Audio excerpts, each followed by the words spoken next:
I came to Canada as an international student, a widow with 3 children. Here's how we got our citizenship. My name is Rita Ogbebo. It's a widow's mite, a graceful journey. Thank you for joining. So in my last video, I talked about choosing the right pathway, which is an international student route.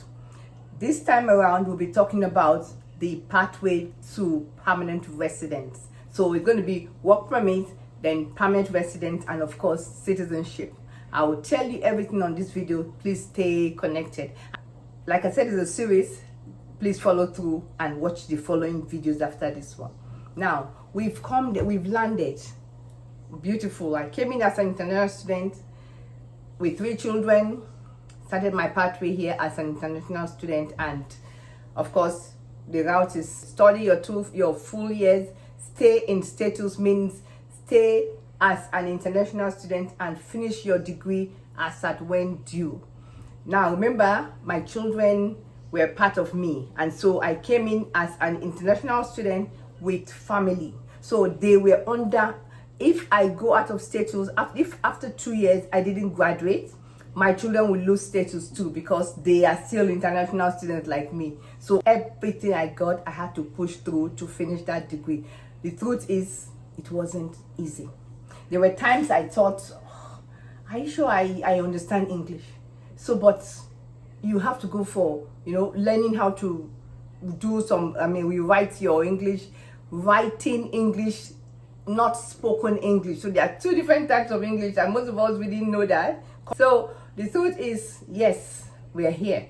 The journey is completed. I completed my 2 years, and it's now time to get my work permit. So like I mentioned before, when you come in as international student, you're coming, I had a 2 years master's in library and information studies. I was in the Atlantic region, so I was closer to the border states, to the to US. So there are 2 ways to get your work permit. That's the postgraduate work permit. The first way to get your postgraduate work permit will be by applying online. By applying online, that takes you about 90 days. It means that, remember the study permit you had before, it came with hours of work, 25 hours of work per week. So whatever work you're doing ends with that study permit. Once your study permit expires when you graduate, so May 29th, likely it's going to be my end of my study permit, or maybe they might give you 1 month extra just for exigencies. So likelihood, May 29th, my study permit covered me from the day I entered 2016 September to when I graduated May 29th of 2018. Maybe give a 1 month grace on top of it. Fine.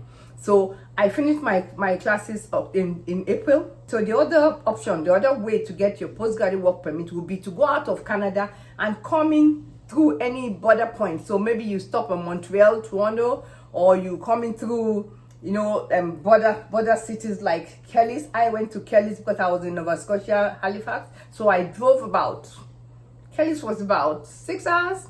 Somebody was kind enough to drive me that rainy morning. So you can drive to any. So New Brunswick has about 5 entry points to between US and Canada. So I chose one. I went to Kellis, which is about 5 hours from me. I got there. There's an agreement between Canadian border and the US border. They call it a flag pool. So the flag pool means you just drive into US from the gate of Canada.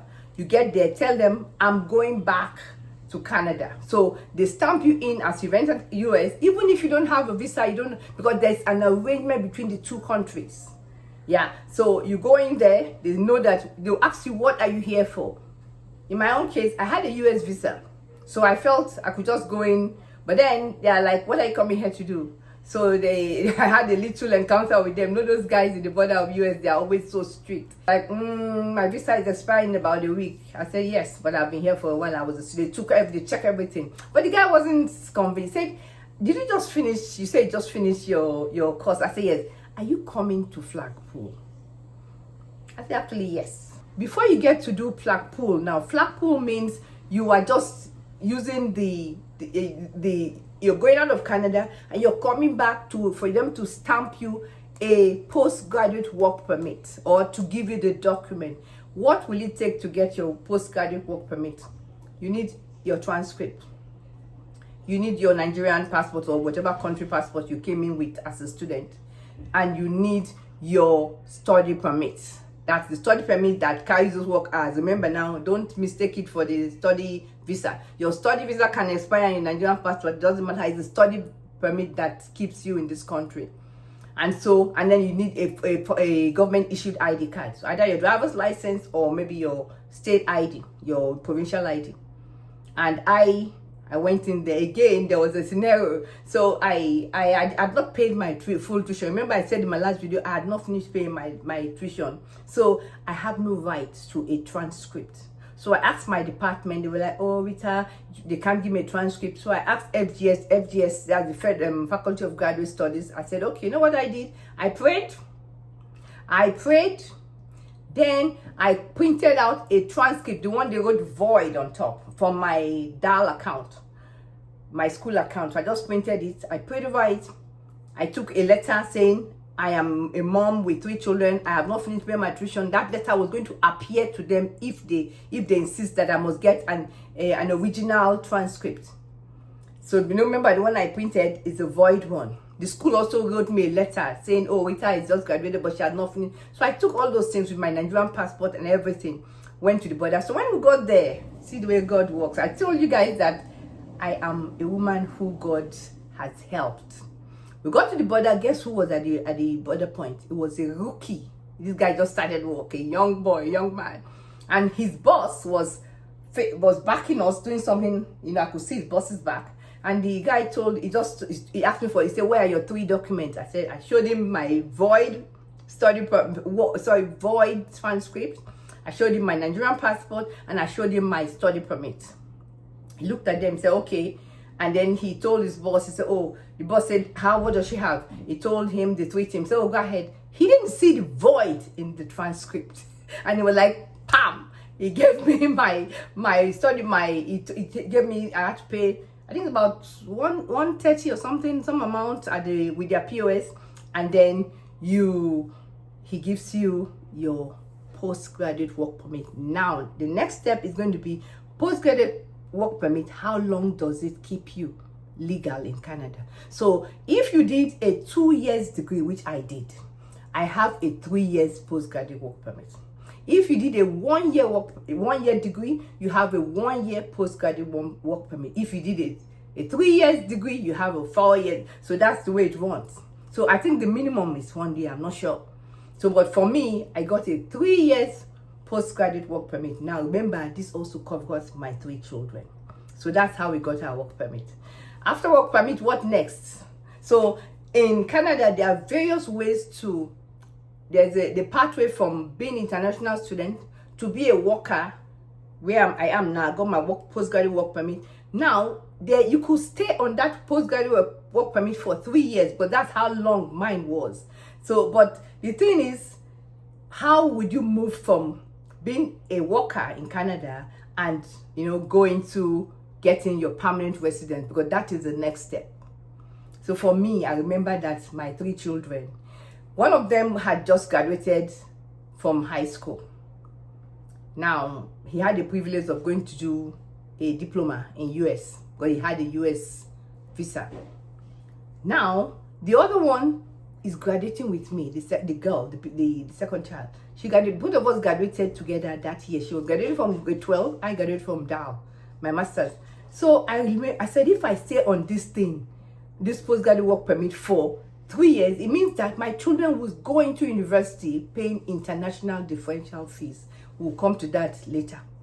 And I weighed it, what kind of job will I be doing for me to be able to, you know, pay international differential fees for 2 undergrads? So guess what? There's a pathway, the Atlantic Immigration Pilot Program. That was the first year that program was launched. It was a pilot scheme. They were just starting it.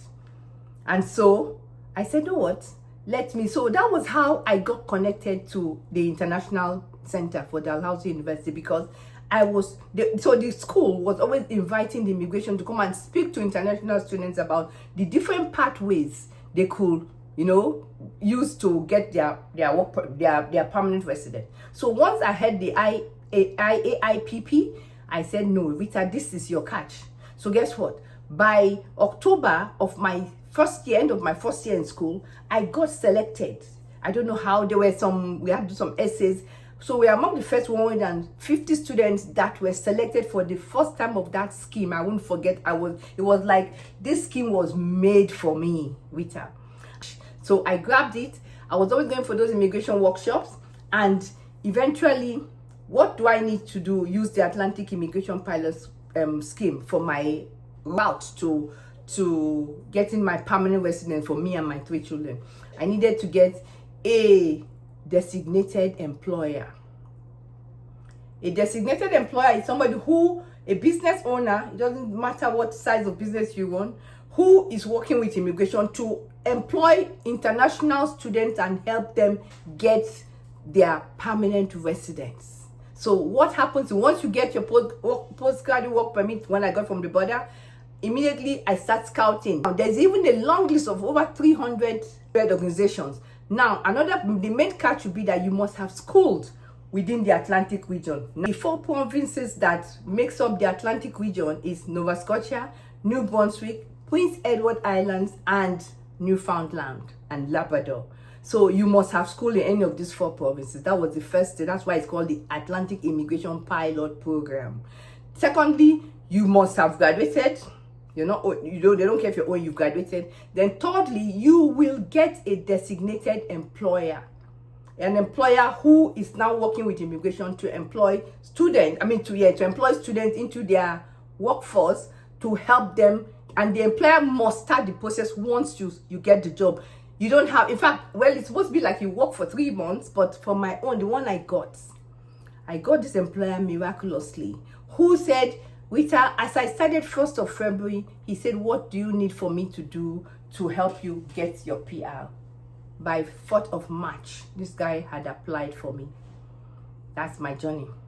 So 4th of March, what do you need to apply? Your children's documents. I did it myself. I didn't go. Normally you could take a lawyer, but who has money for a lawyer? You know what I mean? You just in school, you just finish school, they do. I will tell you about that part of the job I was doing to survive. So yeah, so I got a lawyer. I did myself, compiled everybody's documents, passports, their school certificate, everything. It's a lot. The envelope was as thick as this for 4 of us. Yes. Then you do medicals. Before you do, we do medicals, and then you pack all the documents in a huge envelope. It's manual. It's not online. You have to get documents, pack them, and post to the immigration department. For us in Atlantic, I think it was in PEI. No, it was in New Brunswick or somewhere. So we ship everything down there, and then you start waiting. Now, what is waiting? It should be between 3 to 6 months. That's the deal. So of course I'm working at my job. In fact, I was combining 2 jobs at that time, because that job was giving me minimum pay, which was like $11 per hour, while the other one was giving me like 14. So I would work in the morning 7. I live with that place where I got that job was quite far, so I will start my journey from 7. I closed at that job at 2, and the man understood. I don't know how God just helped me on that one. He understood. 2 o'clock I've left. I take a bus to my next stop, which is going to be from 3 p.m. to 11 p.m. I was on the evening shift for that call center role. And that was my life from February, March, April, May. And May, suddenly, this guy was like, wait, I need to let you go. I'm like, what have I done? Oh, it's not how they do things. So I was let go. But I asked him, I said, look, but you already applied for my PR. So he said he doesn't give a hoot about my PR. So I went to immigration. The immigration lady said, oh, it might just be God used this person to help you. You don't have to work with him. Go do your other job. So I started working my own job. Now, while you waited, what are you supposed to keep doing your thing? Now, remember, I have children. One of them was already in US. So in fact, when he was traveling, the US immigration told him that you have to come back home for Thanksgiving. You can't stay 6 straight months, even though you have the the US visa. So you must come back home for Thanksgiving. So you break your journey to like 3 months, then go back and finish the diploma he was doing at New York School of Design. That was a good counsel. So my son comes home November for Thanksgiving and went back just before Christmas and finished, came back by. So the thing is, while you're waiting, they are still putting torchlight or flashing the light on you, whatever it is you're doing. Whatever. So when you've submitted everything, you see once you submit, you open a CRA account. I'm sorry, and the IRCC account, and you'll be seeing it's a calendar. You see how it's working. Oh, we've opened your file. We've done this. We need this. We need that. So that's how I waited, and at the end of the day, we got our PR. Now remember, I applied by March of 2019. Yes, March of 2019. By May of the following year. Now, you know why mine was 1 year plus? I kept looking at the radar. I see that at some point in October it got stuck. So I called. They said, oh, we are still working on it. November is still stuck. I called. By December I called. They said they're still working on that. December of 2018. That's the same year, remember?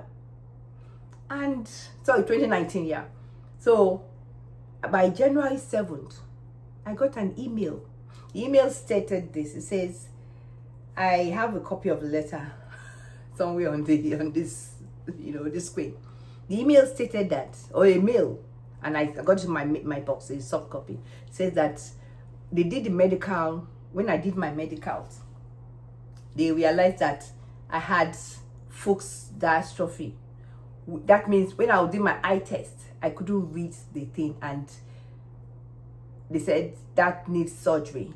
And so it means that I will be displacing a legal Canadian, that's a PR person or a citizen, from getting their own. I'll be on the queue for that surgery. It's a cornea transplant. So it means that I'm not able to do that as an international student. I don't have the right. I don't have the legal stay for that.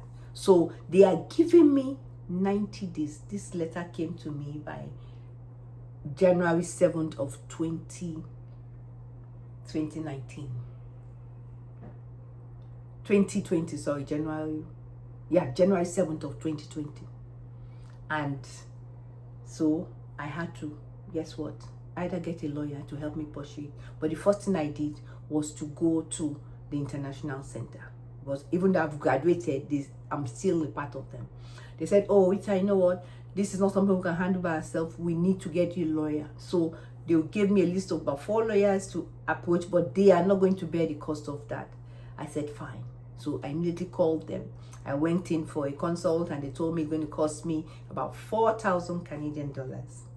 And so they can start the process, and they were ready to stagger the payment for me. So I'll be paying 500 every 2 weeks or every month, depends on how I want it. But I realized when I took that pact with them, I realized that we had that meeting in that same January. February, March, I was like, have you guys sent the letter? And I noticed that the letter had not been sent. So I told them, were you going to wait for me to finish the payment before I send it? Like, these people gave me April 30 to write, to justify why I should be giving my permanent residence with my children. So I told them, no, I'm not going. So, but as God will have it again, I belonged to the First Baptist Church, Halifax. Now, I told Marilyn, remember I have a friend, Marilyn. I'll tell you the story of Marilyn later. Marilyn is the elderly woman that just took to me the first 3 weeks when I landed here. We went for a church retreat, and she drove me to Tatamagush for a weekend retreat. And we got talking. She just connected with me. This woman is in her late 80s. Now she's 92. So she said, I called her. It was her birthday. I remember it was her birthday. It was her birthday on January 12th. So she said, hey, Rita, I want to take you for brunch. I said, okay. So you know, when she told me, I reached out to my elders. I said, look, this is what has happened. These guys have said they won't give me PR except I justify it because of the issue I had with my eye. Unknown to the immigration, I had done that surgery November of the previous year of 2019. December, of 2019. So when they wrote that, I could just have written, oh, surgery has been done. I don't know which way it's going to go. So we got the lawyer. Mary said, Rita, how is it coming up with your PR? You know, she took me to the border in the first place. I said, oh, Marilyn, it's not coming up well. They wrote me this and this. And they were like, no. She said, no. No, Rita, we know you. You're a strong woman. You know God. And you have paid your dues in this country. Paying so much tuition for Dal. And so I will get the church. Do you mind if we call the lawyer? I was like, no problem. The church, my brethren, the church took on that task. I paid the first $300. The church decided they will pay the balance. Now, as at that time, I wasn't even in the member of that church. When I left Dalhousie, my accommodation moved to inside of downtown. So I now started going to another church, the Faith City Church. Now, this Faith City Church, my daughter and I, those other two, we used to go to that church, but they didn't see my daughter in the children's department. My little girl, Jill, was about maybe 13, I don't know. And they reached out to me and said, hey, Rita, we've not been seeing Jill. I said, oh, I'm going through some things. I just had my surgery, so I was bed resting at home, and I was going to do that for about 3 months. So Jill can come to church, and they were like, oh, what happened? Okay. So eventually they came to the house to visit us, bought flowers, bought gift cards. I now told them, she said, one of the pastors said, oh, do you have your permanent? I said, oh no, there's something about it. So I told them, guess what? This second church said we're going to pay. Now, as at that time, was just $1,000 remaining. And so I told them, you know what? That's fine. Can they call the lawyer? I said, yes. So I called the lawyer. I said, look, my other church is going to offset 500 from that 1,000. I will tell the Baptist church to stop paying. That was how my two churches, one I had left over a year ago, still helped me. And the Faith City Church decided to pay down the remaining. The lawyer had already sent the letter. And so, folks, by May 29th of 2020, we got our permanent residence, all of us.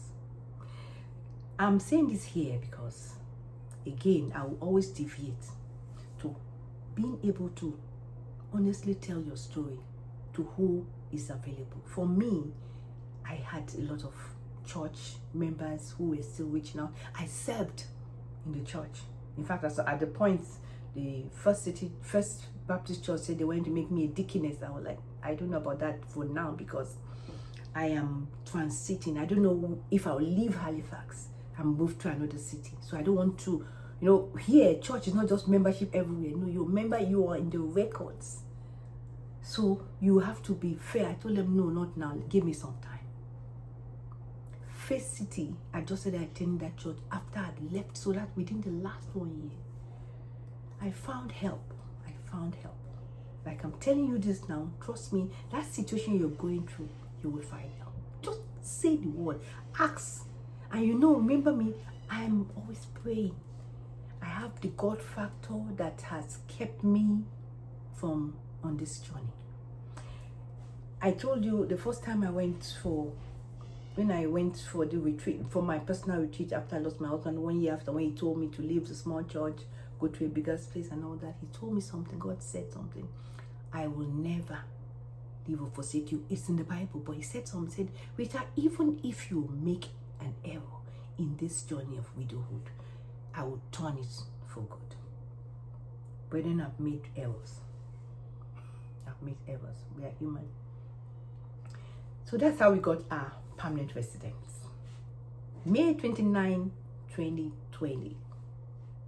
We got it, and now the journey for citizens citizenship journey will start at that time. So I'll leave this video for here now. Like I said, it's a series for immigration, for international students. I'm stronger with international students because that's how I came. And so I'll leave it here for now, and then in my next video we'll talk about charting your way from permanent residence to citizenship. Thank you so much for watching. This is the Widow's Mite, a graceful journey. I'm Rita Ugbebo ni Enajepo. Have a blessed day. Thank you.